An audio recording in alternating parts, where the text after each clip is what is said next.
ಇವತ್ತೊಂದು ಈ ದೋಸೆ, ಇಡ್ಲಿ, ಚಪಾತಿ, ಕಡುಬುಗಳಿಗೆ ತುಂಬಾ ಸೂಪರಾಗಿ ಮ್ಯಾಚ್ ಆಗುವಂತಹ ರುಚಿಯಾಗಿರುವಂಥ ಕಾಯಿಯ ನೀರು ಚಟ್ನಿಯನ್ನು ಸುಲಭವಾಗಿ ಹೇಗೆ ಮಾಡ್ಬೋದು ಅನ್ನೋದನ್ನು ಹೇಳ್ಕೊಡ್ತಾ ಇದ್ದೇನೆ.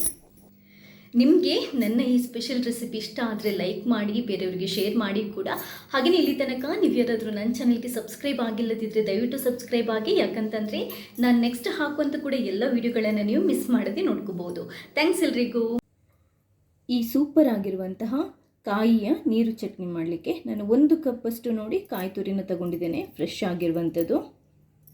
ಚಟ್ನಿ ಮಾಡುವಂಥ ಒಂದು ಮಿಕ್ಸಿ ತಗೊಳ್ಳಿ, ಅದಕ್ಕೆ ಈ ಕಾಯಿ ತುರಿನ ಹಾಕೊಳ್ಳಿ. 1 ಕಪ್ಪಷ್ಟು ಕಾಯಿ ತುರಿಗೆ 3 ಹಸಿಮೆಣಸಿನಕಾಯಿನ ಹಾಕೊತಾ ಇದ್ದೀನಿ. ಈಗ 1 ತುಂಡಷ್ಟು ಈರುಳ್ಳಿನ ಕಟ್ ಮಾಡ್ಕೊಂಡು ಹಾಕೊತಾ ಇದ್ದೀನಿ. ಈರುಳ್ಳಿ ಆಪ್ಷನಲ್, ನೀವು ಬೇಕಾದರೂ ಸ್ಕಿಪ್ ಮಾಡ್ಬೋದು. 2 ಎಸಳು ಬೆಳ್ಳುಳ್ಳಿನ ಹಾಕೊತಾ ಇದ್ದೀನಿ. ಬೆಳ್ಳುಳ್ಳಿ ಕೂಡ ಆಪ್ಷನಲ್, ನೀವು ಬೇಡ ಅಂತಂದರೆ ಬೆಳ್ಳುಳ್ಳಿ ಹಾಕಬೇಡಿ. ಇವಾಗ ರುಚಿಗೆ ಒಂದು ಸ್ವಲ್ಪ ಹುಣಸೆಹಣ್ಣು ನೋಡಿ ಇಷ್ಟು ಹಾಕೊಳ್ಳಿ. 1/4 ಟೇಬಲ್ ಸ್ಪೂನಷ್ಟು ಉಪ್ಪನ್ನು ಹಾಕೊತಾ ಇದ್ದೀನಿ. 1/2 ಟೇಬಲ್ ಸ್ಪೂನಷ್ಟು ಸಕ್ಕರೆನ ಹಾಕೊತಾ ಇದ್ದೀನಿ. ಇದೊಂದು ಸ್ವಲ್ಪ ಆ್ಯಕ್ಚುಲಾಗಿ ಸ್ವೀಟಿಶ್ ಫ್ಲೇವರ್ ಇದ್ರೇ ನಮಗೆ ಇಡ್ಲಿ ದೋಸೆ ತಿನ್ನೋಕ್ಕೆ ತುಂಬಾ ಚೆನ್ನಾಗಾಗುತ್ತೆ. ಇವಾಗ ಒಂದು ಅರ್ಧ ಲೋಟದಷ್ಟು ನೀರನ್ನು ಹಾಕ್ಕೊಂಡು ಚಟ್ನಿನ ರುಬ್ಕೊಳ್ಳೋಣ. ಸರಿ, ಈ ಚಟ್ನಿನ ರುಬ್ಕೊಂಡಿದ್ದೀನಿ, ಬಟ್ ಇದು ಇನ್ನೂ ಸ್ವಲ್ಪ ನೈಸ್ ಆಗಬೇಕು. ನಮಗೆ ನೀರು ಚಟ್ನಿಗಿದೆಯಲ್ವ, ಈ ಚಟ್ನಿ ಮಿಕ್ಸ್ ಸ್ವಲ್ಪ ನೈಸ್ ಆದ್ರೇ ಚೆನ್ನಾಗಿ ಬರೋದು.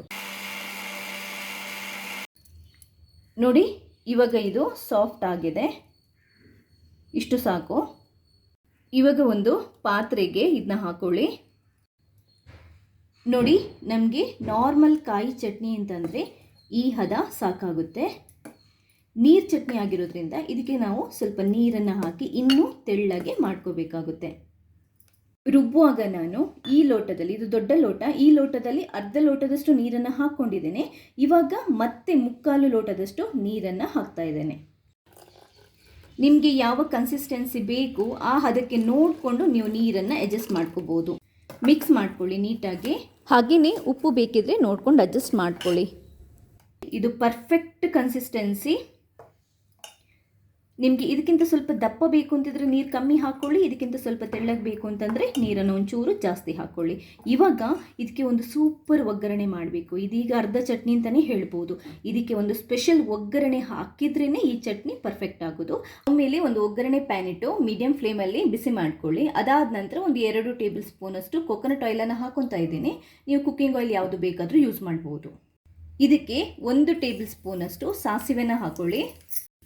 1 ಟೇಬಲ್ ಸ್ಪೂನಷ್ಟು ಉದ್ದಿನಬೇಳೆನ ಹಾಕೊಳ್ಳಿ. ಸಾಸಿವೆ ಚೆನ್ನಾಗಿ ಸಿಡೀಲಿ. ಸಾಸಿವೆ ಸಿಡಿದ ನಂತರ ಸ್ಟವನ್ನು ಬಂದ್ ಮಾಡ್ಕೊಳ್ಳಿ. ಸ್ಟವನ್ನು ಬಂದ್ ಮಾಡಿಕೊಂಡು ಇವಾಗ ಸ್ವಲ್ಪ ಕರಿ ಲೀವ್ಸ್ ಹಾಕೊಳ್ಳಿ. ಹಾಗೆಯೇ 1 ಕೆಂಪು ಮೆಣಸನ್ನು ಕಟ್ ಮಾಡ್ಕೊಂಡು ಹಾಕ್ಕೊಂಡಿದ್ದೇನೆ. ಮತ್ತು 1-2 ಎಸಳು ಬೆಳ್ಳುಳ್ಳಿ ಗುದ್ಬಿಟ್ಟು ಹಾಕ್ಕೊಳ್ಳಿ. ಇದನ್ನ ನೀಟಾಗಿ ಮಿಕ್ಸ್ ಮಾಡ್ಕೊಳ್ಳಿ.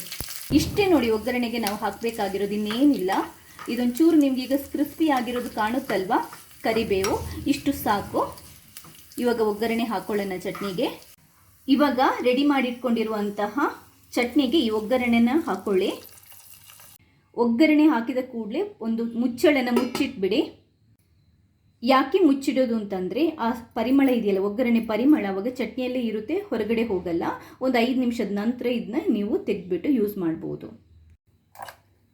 ನೋಡಿ, ಸೂಪರ್ ಆಗಿರುವಂತಹ ಕಾಯಿಯಿಂದ ಮಾಡಿರುವಂತಹ ನೀರು ಚಟ್ನಿ ರೆಡಿಯಾಗಿದೆ.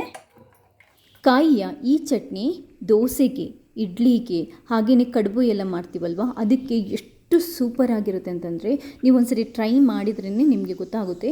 ರೆಸಿಪಿ ಇಷ್ಟ ಆದರೆ ಲೈಕ್ ಮಾಡಿ, ಹಾಗೆಯೇ ಬೇರೆಯವರಿಗೆ ಶೇರ್ ಮಾಡಿ. ನಮ್ಮ ಈ ಪ್ರಯತ್ನನ ಇದೇ ಥರ ಸಪೋರ್ಟ್ ಮಾಡ್ತಾನೆ ಇರಿ. ಥ್ಯಾಂಕ್ಸ್ ಎಲ್ರಿಗೂ.